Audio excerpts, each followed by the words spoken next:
बार की बात है। राधोगढ़ गांव के पास एक नदी बहती थी। खेती के साथ साथ पीने के लिए भी उसी नदी का पानी इस्तेमाल होता था। उस नदी में एक चुड़ैल रहती थी। वो कुछ दिनों से लोगों को पानी नहीं भरने देती थी और बहुत परेशान करती। एक दिन, ए कमला, तूने मेरी चोटी क्यों खींची? पगला गई है क्या विमला?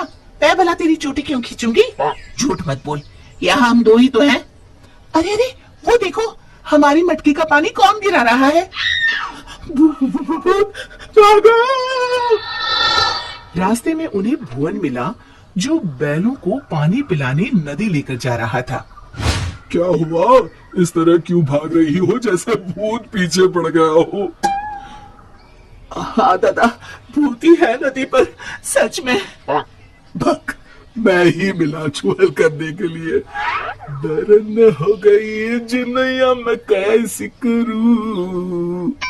अरे क्या हुआ? ये बैल पानी क्यों नहीं पी रहे हैं? और यार, मेरी धोती कौन खींच रहा है? कहीं बाद हो रहा। इसी तरह एक दिन रामू वहां से जा रहा था। उसने देखा बीच धारा में एक औरत बड़े आराम से बैठी हुई है। तुम वहाँ क्यों बैठी हो? अरे बाहर आ जाओ, मरना है क्या? उसने पलटकर आदमी की तरफ देखा और फिर जोर से हंसी। तुझे मारना है? कहकर हाथ बढ़ाना शुरू किया। वो तेजी से गिरते पड़ते गांव की तरफ भागा और गांव आकर लोगों को बताया। हाँ, उस दिन मेरे बैलों को पानी भी नहीं पीने दिया उस चुड़ैल ने। हमारी मटकी का पानी गिरा दिया था। लगता है हमें ये गांव छोड़ना ही होगा। बिल्कुल सच कहा भुवन, मेरा भी यही मन है। गांव के सब लोगों ने गांव छोड़ने का निश्चय कर लिया। भुवन बेटा, हो गई तैयारी? हाँ काका, हो ही गई समझो। मुझे लगता है क्यों ना हम मुखिया जी के पास चले। हाँ, शायद कोई उपाय निकले। काका, मुखिया जी को ओझा तो नहीं? मुझे लगता है हमें हनुमान मंदिर के पुजारी के पास चलना चाहिए। बात तो तुम्हारी भी सही है। सारे गांव वाले पुजारी जी के पास गए। कहो, कैसे आना हुआ? हाँ पंडित जी, हम नदी वाली चुड़ैल के आतंक से परेशान हैं। आए दिन उसका आतंक बढ़ता ही जा रहा है। मुझे तो लगता है हम सबको भी गांव छोड़कर भागना पड़ेगा। समस्या तो गंभीर है, पर भगवान दयालु है। अवश्य ही कोई उपाय मिल जाएगा। आप ही बताइए, क्या करना होगा? हमें एक हवन करना होगा। जैसे ही उस हवन का पवित्र धुआं उसे लगेगा, वो श्राप मुक्त हो जाएगी। पर चुड़ैल को हवन कुंड तक लाना असंभव है। असंभव में ही संभव छुपा है भुवन। तो हवन किया जाए? कल हस्त नक्षत्र है, कल ही ठीक रहेगा। ठीक है पंडित जी। आप लोग इस सामग्री की व्यवस्था कर लीजिए।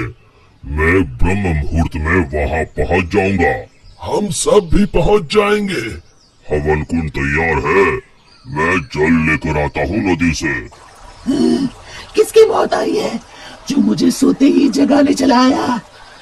चुड़ैल जी, आप सोइए, मैं तो पूजा के लिए जल लेने आया हूँ। ये नदी मेरी है, इसका पानी भी मेरा, समझे? और हाँ, अपनी अकल को प्रसाद के जैसे बांटना बंद करो, समझे? पर क्यों चुड़ैल जी? क्योंकि मैंने ऐसे कहा। अब चुप, एकदम चुप।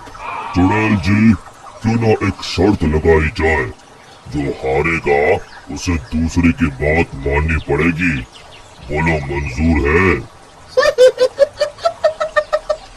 तुम साधारण गांव वाले मुझ जैसी ताकतवर चुड़ैल से शर्त लगाओगे? चलो। चुड़ैल जी, पहले शर्त सुन तो लो। जितना तो मुझे ही है, फिर भी बताइए दो। अभी हम यहाँ नदी पर हवन पूजन कर रहे हैं, आपको उसमें आना होगा। उसके बाद हम सब गांव छोड़कर चले जाएंगे। और नहीं आई तो ऐसे ही रोज तुम्हारी नींद में खलल डालेंगे। ठीक है, पर मेरी एक शर्त है, मुझे कोई मंत्र सुनाई नहीं देना चाहिए। मैं पूजा में भाग नहीं लूंगी। ठीक है चुड़ैल जी, आप बस वहाँ बैठिएगा। चलो। गांव वाले चुड़ैल को देखकर डर गए, पर पुजारी जी ने इशारा किया तो वो शांत होकर बैठ गए। जैसे ही पंडित जी ने आखिरी आहुति आग में डाली और धुआं चुड़ैल की तरफ गया, वो जलने लगी और जोर जोर से चीखने लगी। बचाओ, मैं जल रही हूँ, बचाओ, मैं बचाओ, मैं सबको खा जाऊंगी, किसी को नहीं छोड़ूंगी, बचाओ। धीरे धीरे उसकी आवाज शांत हो गई। सब लोग सोच रहे थे कि चुड़ैल जलकर राख हो जाएगी, पर ये क्या? उस डरावनी चुड़ैल की जगह पर एक खूबसूरत परी खड़ी थी। वो मुस्कुराते हुए बोली, मैं एक परी हूँ।